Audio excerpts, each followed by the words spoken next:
Ayan, nagpakulo na ako ng tubig. Lulutuin ko muna itong pasta. Ilalagay muna ako ng asin. Then, ilalagay ko na itong spaghetti.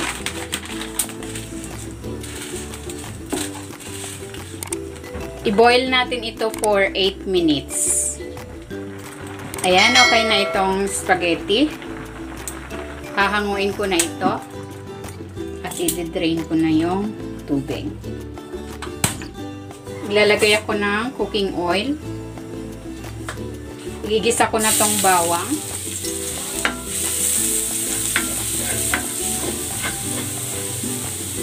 At ang sibuyas.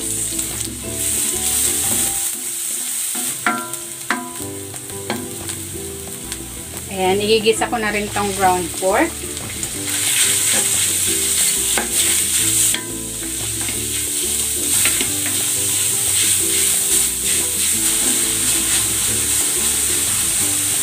Titimplahan ko ito ng asin at ng paminta.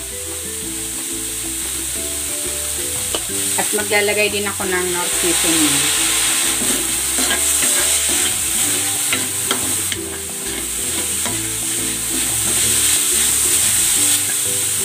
Ilalagay ko na tong corned beef.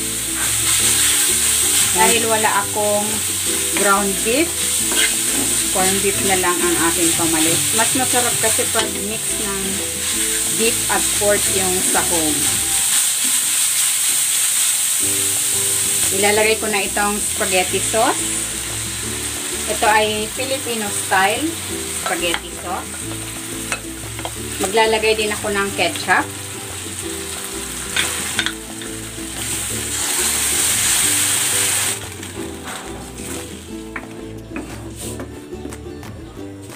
Ilalagay ko na itong hotdog.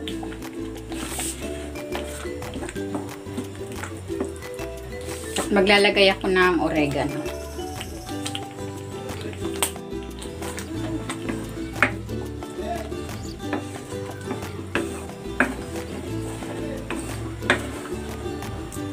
Maglalagay din ako ng isang sachet ng kondensada para may kunting tamis.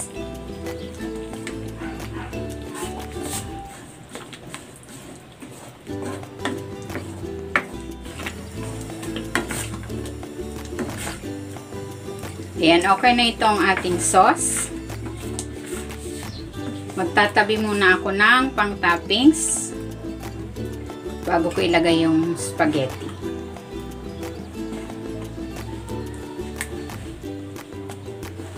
Then, ilagay na natin itong spaghetti.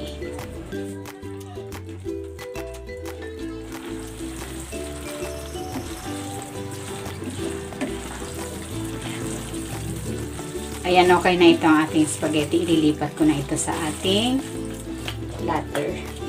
Ilalagay ko na itong toppings natin.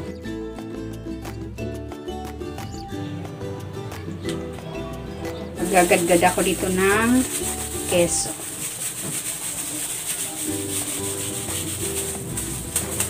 Ito na, ready na itong ating Filipino style spaghetti.